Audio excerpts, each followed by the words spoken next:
یہ غلام احمد قادیانی نے اپنے فتنے کا آغاز کہاں سے کیا تھا یہ سمجھ لیجیے۔ پہلے وہ ایک مناظر تھے، بہت اچھے مناظر، غلام احمد قادیانی تھا کہنا چاہیے، غلطی سے طے کے بیٹھا ہوں۔ آریہ سماجیوں سے مناظرے کیے، عیسائیوں سے مناظرے کیے، مناظروں میں فتح حاصل کی، مسلمانوں کی آنکھوں کا تارا بن گئے، محبوب ہو گیا۔ اس کے بعد اس نے ایک فتنہ چھوڑا، ایک شوشہ چھوڑا، نبوت اور وحی تو رحمت ہے، رحمت کیسے بند ہو سکتی ہے؟ وحی تو انسانوں کی ہدایت کے لیے ہے، انسان ختم نہیں ہوئے وحی کیسے ختم ہو جائے گی؟ دیکھیے بظاہر یہاں دلیل ہے، اٹ اپیئرز کنونسنگ، بات سمجھ میں آتی ہے، یہیں سے یہ حل مل جائے گا آپ کو۔ کیا وجہ ہے کہ بڑے بڑے اعلیٰ تعلیم یافتہ لوگ جو ہیں اس کا شکار بن گئے؟ دنیا میں ایک ہی مسلمان نام کا سائنسدان جو ہے وہ آیا ہے ٹاپ پر، وہ قادیانی۔ ایک ہی مسلمانوں کا نام رکھنے والا جو ہے وہ international court of justice Hague کا جو ہے جج بنا ہے، وہ کون؟ قادیانی۔ ڈاکٹرز قادیانی، انجینئرز قادیانی، بڑے بڑے۔ یہ کیوں؟ یہ بات ایسی تھی کہ جو بظاہر دل کو اپیل کرتی ہے کہ جب حضرت آدم سے کہا تھا اما یاتینکم منی ھدی فمن تبع ھدایا فلا خوف علیہم ولا ھم یحزنون، انسانوں کی ہدایت کے لیے وحی کا راستہ کھولا گیا، ابھی انسان ختم نہیں ہوئے، وحی کا کیسے دروازہ بند ہو جائے گا؟ اجرائے وحی کا پہلے شوشہ چھوڑا، اور جب وحی جاری ہے تو نبوت جاری ہے، لہذا پھر آخر میں آ کے نبوت کا دعویٰ کر دیا۔ اس نے ایک مسئلہ اور استعمال کیا، یہ اصل میں چالاک اور ہوشیار لوگوں کے معاملات ہوتے ہیں۔ عوام الناس کی نفسیات کو متاثر کرنے کے لیے ایک اور شوشہ چھوڑا۔ دیکھو یہ کیسے ہو سکتا ہے؟ ہمارے نبی حضرت محمد صلی اللہ علیہ وسلم وہ فوت بھی ہو گئے، دفن بھی ہو گئے، زیر زمین دفن ہے، اور عیسیٰ ابن مریم وہ آسمان پر اٹھا لیے گئے، وہ آسمان پر ہے، کیسے ہو سکتا ہے؟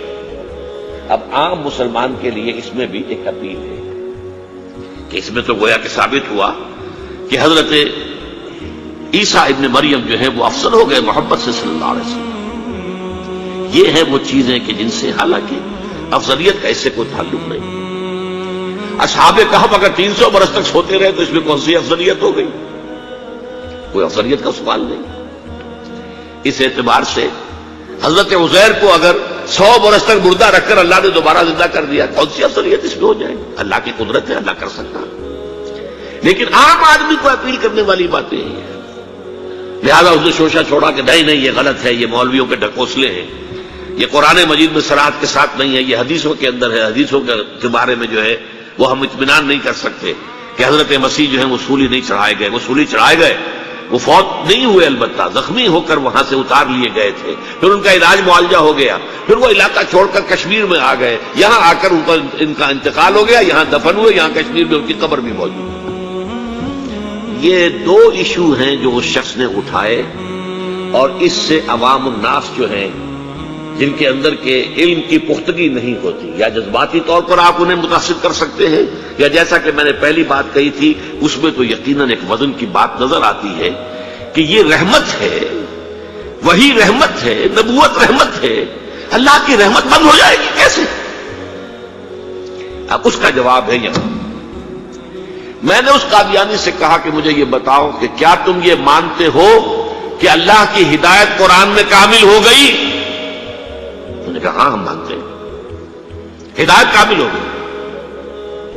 میں نے کہا کیا تم یہ مانتے ہو کہ قرآن محفوظ ہے، اس میں تحریف نہیں ہوئی؟ کیا ہم مانتے ہیں قرآن محفوظ ہے، اس میں تحریف نہیں ہوئی؟ پھر میں نے کہا مجھے منطقی وجہ بتاؤ، پھر اس وحی کی کھڑکی کو کھلے رکھنے کا فائدہ کیا ہے؟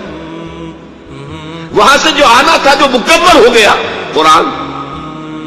ہاں قرآن میں اگر تحریف ہو جاتی، اس کی حفاظت کا ذمہ نہ لیا گیا ہوتا تو کسی نبی کی ضرورت تھی کہ جو آ کے اس کی تصحیح کرتا کہ یہ بات یوں نہیں یوں تھی، یہ غلطی کر دی گئی ہے، ورنہ حقیقت یوں تھی۔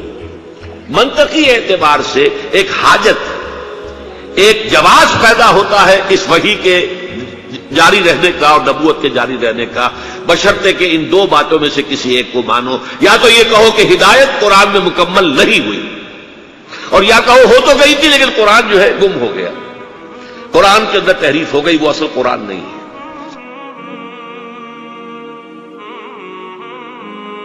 اسی زمانے میں ایک واقعہ یہ ہوا تھا، غلام احمد قادیانی نے ایک دعوتی خط لکھا کابل کے حکمران.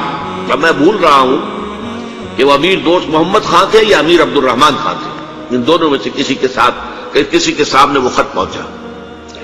جیسے کہ حضور نے خطوط بھیجے تھے قیصر کو، کسریٰ کو، تو اس کو بھی شوق چڑھایا کہ میں بھی تو اب نبی ہوں، نبوت کا دعویٰ کر چکا ہوں، تو مجھے پڑوس کا ملک جو ہے افغانستان، وہاں کے بادشاہ کو دعوت دینی چاہیے کہ وہ مجھ پر ایمان لائے.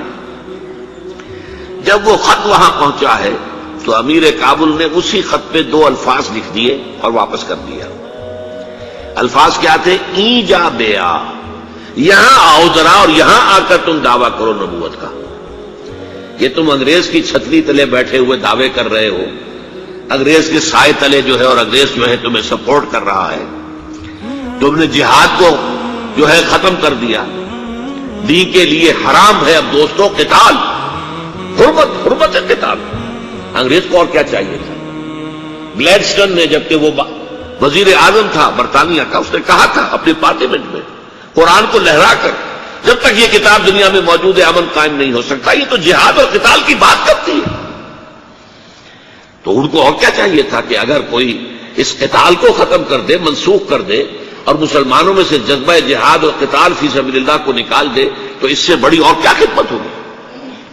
لیکن یہ کہ اگر تمہیں یہ دعوت دینی ہے تو ذرا یہاں آؤ، ای جا بے آ، یہاں آ کے یہ دعوت دو مجھے، تاکہ تمہارے 14 طبق روشن ہو، تمہیں معلوم ہو کہ اس دعویٰ کرنے کا مطلب کیا.